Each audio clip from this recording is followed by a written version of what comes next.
Johnny Mac with your daily comedy news. My computer's in the shop, so if I sound weird, I'm on the backup computer. Let's get to it. Bert Kreischer from Variety. Bert Kreischer can pinpoint the exact moment his life changed. That exact moment, December 28th, 2016. Before then, Bert Kreischer had been a stand-up comedian for about 20 years and had decent success.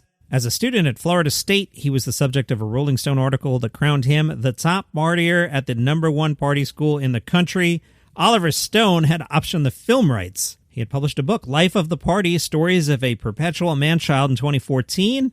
He'd had a lengthy relationship with the Travel Channel, where he'd hosted reality shows such as Bert the Conqueror and Trip Flip, but things weren't as sunny as they appeared. A few months earlier, Bert Kreischer had been let go from the Travel Channel after a change in leadership. Expected dates on a tour had been pulled, and an associate asked him flat out, "How much longer do you think you'll be able to do this?" Wow, that's depressing. Bert said, "It was a time when I was literally lost, entirely lost. I was 44 and suddenly I freaked out. It was a pivotal time in my life where I decided to take control of things for the first time ever. It helped when friends like Bill Burr and Joe Rogan sat him down and said, 'Your Travel Channel show sucks. You're funnier than that. You need to do specials. You need to do podcasts.'" Bill Burr remembers the conversation, saying he was down in the dumps trying to figure out what the next move was, and Joe Rogan and I were just about starting podcasting. Burr points out this was before podcasting was as popular as it is today. Burr said, "It was one of those things where I think comics saw that all of a sudden you had all the power in the world. You didn't have to sit around and wait for somebody to tap you on the head with their little magic wand saying, 'I decided you're going to make it now.'" Burr and Rogan helped him load up on podcasts with friends and helped monetize the shows. That helped alleviate some of the financial pressure so Bert Kreischer could focus on his stand-up. Bert said, "And I started enjoying it. I had a deal with NBC at the time, and they were going to make a pilot, but I was so caught up promoting on Instagram and YouTube and podcasting that they called to give notes on the script, and I was too busy doing other things." Then, on December 28th, Bert Kreischer posted a snippet from his Showtime special, The Machine, to his YouTube channel. The nearly 14-minute story of how a 22-year-old Bert Kreischer got wrapped up with the Russian mafia. If you've never heard that bit, go look it up on YouTube. It's fantastic. How he got wrapped up with the Russian mafia and earned his nickname. It quickly went viral. It currently sits at over 85 million views. Can you imagine? The following weekend, Bert went to do shows. The whole weekend was sold out. I remember asking people why they were here, and they'd say, "The Machine." It was a very big moment, the moment that got me to where I am today. Where he is today is Serbia, where he's filming the movie for The Machine. Yeah, a big screen adaptation of it. Bert Kreischer stars as himself. Jimmy Tatro of American Vandal plays Bert in his 20s. In the film, spoilers, which finds the events of his story catching up with him when the Russian mafia kidnaps him and his father. Oh, and the father? The father's played by Mark Hamill. You know, Luke Skywalker. How awesome is that? Do you not want to see this already? The impact of the Machine video wasn't just about selling out shows. It was a reminder to Bert to be true to his voice. "I just started doing stuff that I found fun. I found enough confidence in myself to go, I got here doing what I wanted and what I loved. I'm just going to do what I love and not let people tell me what I should be doing." Great advice for everybody. As for what sets him apart, Bill Burr jokes, "Well, I think the fact that he doesn't wear a shirt might set him apart." But that wasn't a calculated branding moment. He used to open his shows by going on stage and ripping his shirt off as a high-energy starter. About 12 years ago, he just kept it off. "It happened organically in the room. I didn't want to stop the momentum. After 25 minutes, I went to put it back on, and this woman shouts, 'Keep it off!' After doing the entire show shirtless, he realized he was far more comfortable that way. He says he's usually shirtless when at home. "I know I'm not attractive shirtless, but I feel more comfortable that way. I might not look it, but I feel it." And I think what's important is how you feel yourself. As for the movie, Bert says, "I've been a fan of movies and never been in one." You can expect to see a more vulnerable side of him in the movie, as the role required some dramatic scenes. "I'm not Bert, the stand-up comedian that thinks he knows it all, or Bert, the podcaster who's got it dialed in, or Bert, the game show host who can read a teleprompter. I am Bert, the very, very vulnerable actor who needs guidance and trust and has been humbled by this. It's been an amazing experience, at least."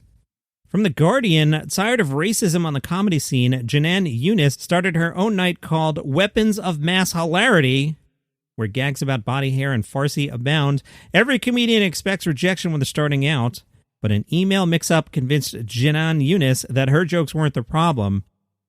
To research comedy nights on Facebook, Eunice set up a new account, and to avoid colleagues finding it, used an anglicized name, Janine Young. When she accidentally messaged a promoter as Janine, they immediately offered a paid gig. It was someone that had never gotten back to me before, so she began an experiment, emailing promoters under both names and tracking their responses. I got 80% responses from my fake name versus 12% from my real name. Wow. It makes you wonder if they even open the email. It's almost like they go, I've already got an ethnic act. The experiment pushed Yunus, who grew up with an Iraqi mom and a Palestinian dad, to set up weapons of mass hilarity. Everyone on the bill is from a Middle Eastern background. It meant there was always a space for me to perform, but also for people who might have encountered similar issues. Patrick Monahan headlined Weapons of Mass Hilarity in July. Monahan was born in Iran to an Irish father and an Iranian mother. During the 1979 revolution, his family came to the UK. His first language is Farsi, then Arabic, with English third. He recalls a producer telling him a radio idea that references heritage isn't going to be relatable to our audience. At the July gig, half of the audience was from the Middle East. Monahan says some might not have watched stand-up before. At Weapons of Mass Hilarity, you're never going to be the butt of the joke. We're going to joke about different cultures, but in a way that everybody can feel comfortable. You can joke about every race and religion as long as you've got the experience of it. Weapons of Mass Hilarity will be at 2 North Down as part of Camden Fringe in London on August 16th.